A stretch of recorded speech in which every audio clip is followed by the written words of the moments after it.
Support comes from Mosby Building Arts, replacing old windows for smoother operation and home comfort. More at callmosby.com. This is St. Louis on the Air from St. Louis Public Radio. I'm Elaine Cha. Every morning, when Shalitha Womack takes her grandchildren to school, she drives over a stretch of Cass Avenue near 18th Street in North St. Louis. She first noticed it last summer. It felt like a dip in the road. It was starting to be like a roller coaster. Like at first it was just like a little hump. And then as the days was going on, it was starting to get, you could tell it was getting deeper and deeper. You know what I'm saying? So that's all we knew. And then my daughter pulled up and was like, "Mama, you know it's a sinkhole in front of your house?" And I'm like, "Nah." Well, it turns out they were both right. This happened just last week, Friday, April 18th. And to be clear, there was a hole on the street in front of Shalitha's house, 20 feet deep.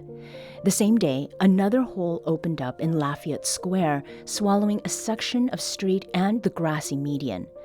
But were these holes sinkholes, which are formed naturally from a process of water-dissolving rock over time? Well, no, according to the Metropolitan St. Louis Sewer District. In this case, these are cave-ins. In both these situations, we have century-old sewer mains that have developed flaws, allowing water to escape, wash away some of the soil that's supporting the ground above to the point it also collapsed. That was Sean Stone, a spokesman for the sewer district, speaking earlier this week to St. Louis Public Radio's Lucretia Wimbley. It will take weeks and possibly months for the holes to be fixed. At the cave-in at Cass Avenue, that will involve replacing more than 40 feet of underground sewer pipes. These giant holes sprouting in the streets aren't just affecting residents and drivers. Mona Vespa, the president of the Go St. Louis Marathon, had to alter the route of the race to avoid the new obstacles. The big one at Cass is about about half a block off of the route, so we lucked out there. But the smaller of the ones, at least they're near our route on Park Avenue, that one is directly on the route. You know, I don't necessarily feel comfortable having 10,000 people pounding on pavement a couple of feet away from that. And then also because at any given point, MSD, Streets Department, could come in and need to start working, we did go ahead and reroute around that one. So it's clear that St. Louis is paying attention. With residents and events disrupted, city workers replacing sewer pipes, and even the new mayor, Kara Spencer, making a visit to one of the holes, we thought it would be a good time to take a look at this issue lurking just beneath the surface. And here to talk about St. Louis's subterranean realm and the difference between a sinkhole and a cave-in, I'm joined by historian Chris Naffziger. Chris, welcome to the show. Thank you. So, Chris, sinkholes have been a part of St. Louis history for about as long as people have been here. And so when multiple giant holes open up in the ground, it seems like sinkhole is the reasonable guess. Why is it that sinkholes are so common in this area? So it goes back to prehistoric times. It has to do with what we call karst topography. And it has to do with how limestone can be dissolved very easily with acidic rainwater. And what happens is that this limestone gets eroded away, it forms caves, and then what happens is that actually the roofs of the caves can collapse, creating these sinkholes, or even actually the sinkholes can be dissolved away from surface water. Mm-hmm. And that's been long a very important part of St. Louis history. German brewers, when they came to St. Louis as part of a huge immigration wave in the early 19th century, discovered that they could actually save a lot of money on refrigeration and the lagering of their beer by turning these sinkholes, by actually probably rappelling down into these voids. They discovered that they could actually use these caves for the storage of their beer. Mm-hmm. So it's long been a part of the history of St. Louis. In fact, the development of St. Louis actually was determined by the fact that South St. Louis had so many sinkholes, it actually held up development of much of what is now Benton Park West, Dutchtown, just because it was so hard to build on that topography. Right. Now, I understand that you have a kind of investigative protocol when you see a report of a sinkhole, and your first stop is a map from 1876. Why is that? Yeah, so in 1876, the population of St. Louis might have already been reaching close to 300,000 people, but you'd be surprised it was still largely concentrated east of Jefferson. So this Compton and Dry view of St. Louis, pictorial St. Louis, actually shows most of what would become the city of St. Louis, and it was mostly countryside.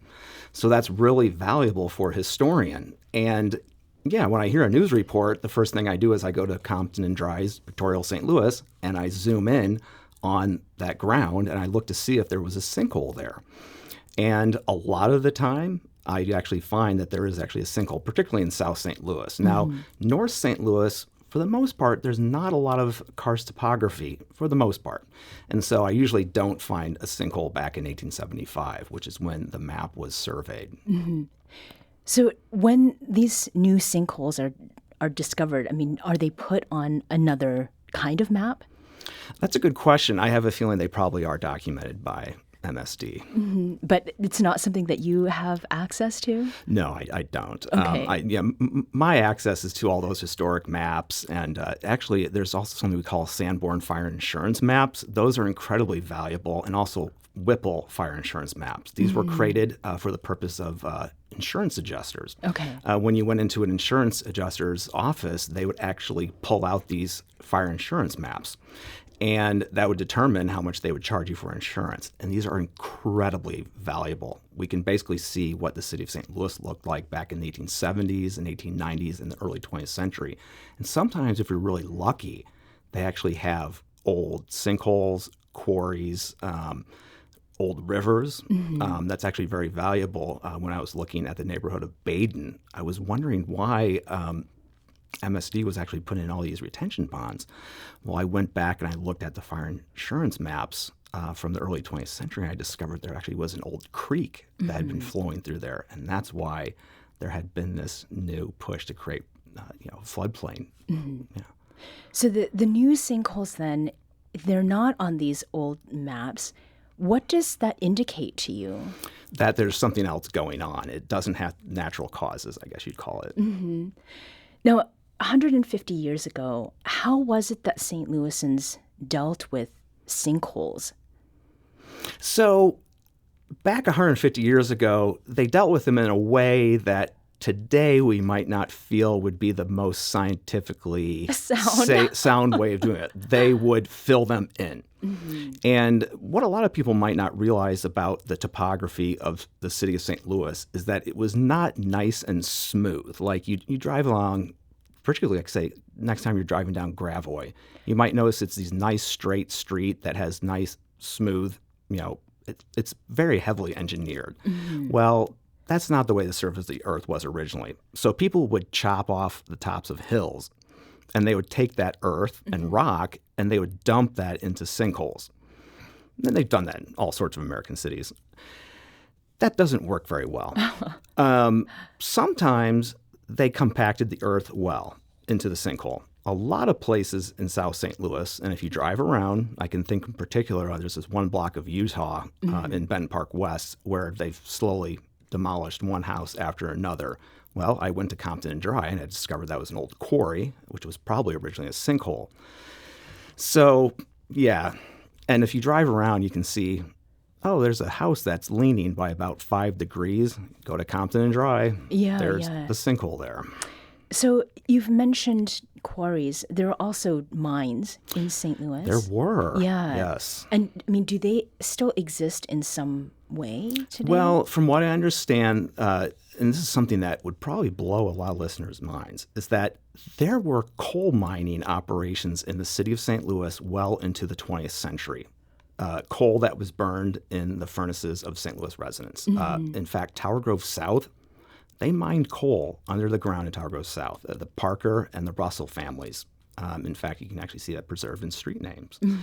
And they also mined clay, of course. But yeah, it was not good coal. It was filthy, dirty, high sulfur coal. Right. But yeah, and also, of course, on the Hill, and also in Dogtown. And they were filled in. From what I understand, I've been told by people in the know, they actually did a very good job of filling in those mines. I know there's lots of urban explorers who that's kind of like the crown jewel is to discover one of these old coal mines, but I understand they've all been filled in very well. Okay. So there has been a lot of media coverage of these recent cave-ins, again, like within a week's time. And this show's now part of that. Chris, you spend a lot of time looking at newspaper archives, so Yes. the media coverage of the past. Are there patterns or incidents that stand out to you in the history of St. Louis sinkholes? Yeah, there's newspaper articles that I've found of criminals actually hiding in caves. They actually, they access these caves via sinkholes. In particular, there's this really funny newspaper article. This woman who was, I think, in her early 20s, named Minnie Washburn. And the newspaper article was entitled, "Minnie Washburn is a wicked girl and now she is locked up." And it's this very fascinating article that I wish I had more information about. As it describes 5 men and Minnie, and she and the 5 men were chased into this cave, and she didn't run fast enough, so she was arrested. And just as a last side note in this article, it offhandedly mentioned that she had been arrested before for wearing men's clothing. Oh. And I don't know.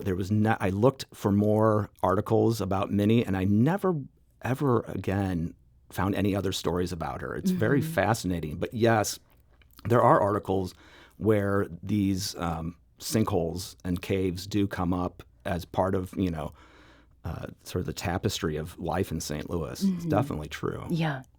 We're talking today about the present and past of sinkholes and the reaction to 2 massive holes that recently swallowed sections of 2 St. Louis streets. And we're speaking with Chris Naffziger, who is a writer and historian. So, Chris, the Metro Sewer District says that these holes, they're not sinkholes. Rather, they're street collapses or cave-ins that are caused by old sewer pipes. There is another theory I'd like to run by you. Yes. At the top of our show, we heard from Shalitha Womack, and she lives right next to that 20-foot deep hole that opened up on Cass Avenue. Shalitha pointed out that the spot is not far from the former site of the Lafayette Brewery and supposedly a tunnel system. So what's up under us? Because the brewery is over that way. You know what I'm saying? So that's like diagonal from us. It just make me think it's tunnels up under us too. And we ain't at the ground gonna give up under us. So, Chris. Yeah, so the Lafayette Brewery was located right there. And it's interesting because I would say upwards of 90% of the breweries in St. Louis were located in South St. Louis due to the access of caves. And so the Lafayette Brewery is sort of a little bit of an outlier. There were several in North St. Louis, and some of them did have cellars. So our information that we have about that comes from Whipple also published what we call special risk maps, and we actually have one for the Lafayette Brewery. And I did some investigating, and what I found very interesting about it is that the Whipple special risk map for the Lafayette Brewery did not mention cellars. And sort of as a control, I looked at the Lemp and Anheuser-Busch breweries, which also were featured in special risk maps as well. Mm-hmm. And they very pointedly do mention that Anheuser-Busch and Lemp have had cellars, which we know they did. So I'm intrigued that these Whipple maps are always very accurate and very detailed. And it's interesting that the Lafayette Brewery does not have any cellars mentioned. Mm-hmm. So I'm wondering, some of our belief that maybe there were some tunnels comes from a very famous and very rare book that everybody's trying to get their hands on, and I have a copy of. It's called The Lost Caves of St. Louis. Okay. And they cite a newspaper article that back during Prohibition, there was a water main break in that exact same location. And when they were digging down there, they found a tunnel filled with cinders. Mm-hmm. And we don't know what that tunnel was. It wasn't like a big tunnel. It was more of like just a passageway, and it was going underneath Cass. Now, was that a tunnel going, in between, say, some loggerine cellars on the south side of Cass to the north side? We don't know. And that's why, there's been some suspicions that there might have been loggerine cellars. Now, that special risk map came out in the 1870s, and that was right at the cusp of when Lemp and Anheuser-Busch were getting the first artificial refrigeration engines, designed by a very famous German-American engineer up in Racine, Wisconsin. Mm-hmm.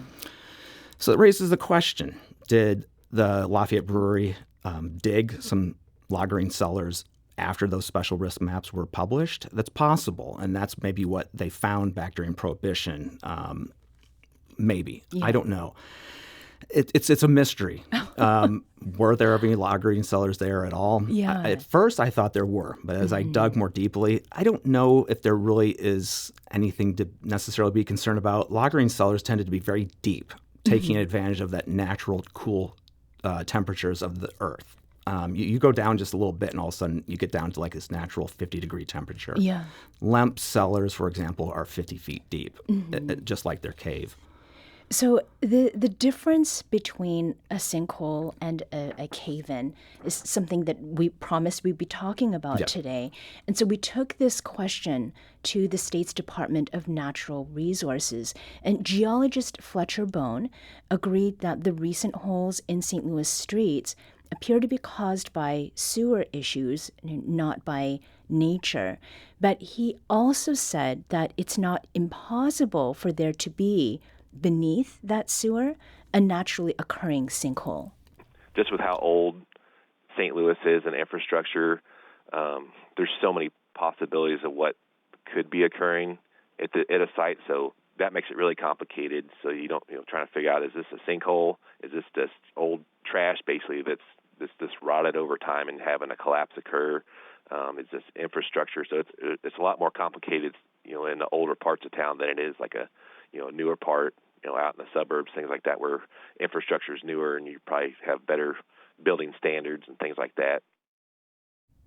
And that was Fletcher Bone, geologist for the Missouri Department of Natural Resources. Chris, what do you make of Fletcher Bone's point there?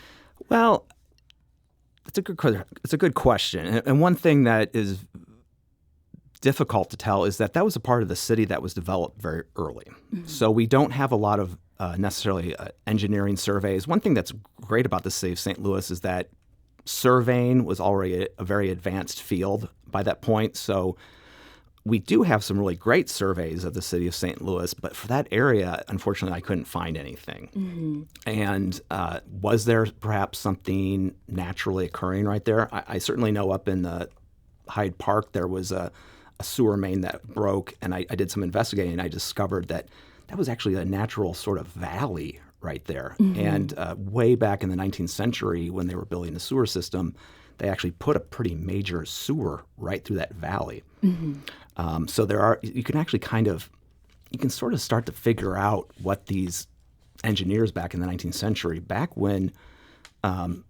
concepts of, the importance of sanitation were really beginning to develop. You might think, that was 150, 175 years ago. They were actually very advanced. They were really coming up with lots of really great ideas about how to develop, sewer systems. Mm-hmm. And it starts to make sense why they were doing it the way they were. That's why that sewer was there, is because they used that natural valley, and it's very deep right there. The sewer is extremely deep up in Hyde Park. So it might be. It's hard to say. You just wish you could get a hold of that surveyor's notes. Sure. It's an amazing mystery. Yeah. What's going on there? What's that old tunnel that they found during Prohibition? What's right. going on with that? Yeah. Are they going to find it when they start excavating to fix it on Cass? So, Chris, I understand that you actually have your own sewer-related sinkhole story. Yeah, this is a great story. This goes all the way back to 2008. For people who don't know, this term is called the sewer lateral. It's the pipe that goes from your house back to the sewer in your alley in the city of St. Louis.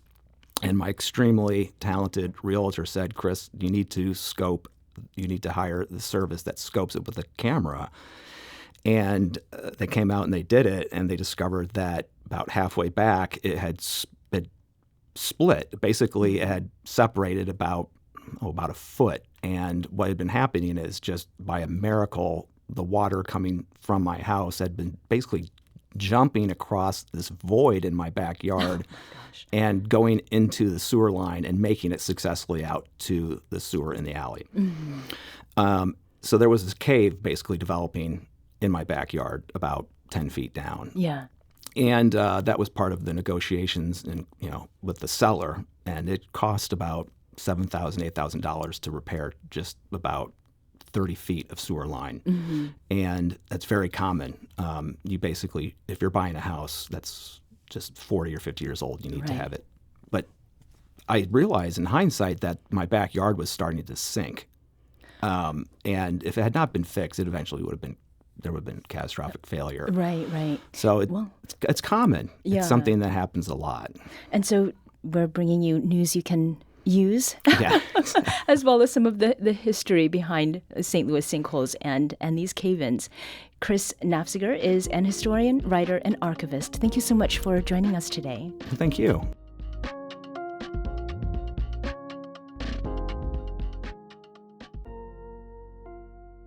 This episode was produced by Danny Wissentowski. Audio engineering and podcast design by Aaron Dorr. Our executive producer is Alex Hoyer. St. Louis on the Air is a production of St. Louis Public Radio. Understanding starts here. Do you find yourself regularly listening to episodes of St. Louis on the Air? Suggest us to a friend you think might enjoy our conversations, and leave us a review and rating on Apple Podcasts on the App Store. It's the simplest way to help people discover our show. Thank you. St. Louis Public Radio is a member-supported service of the University of Missouri St. Louis.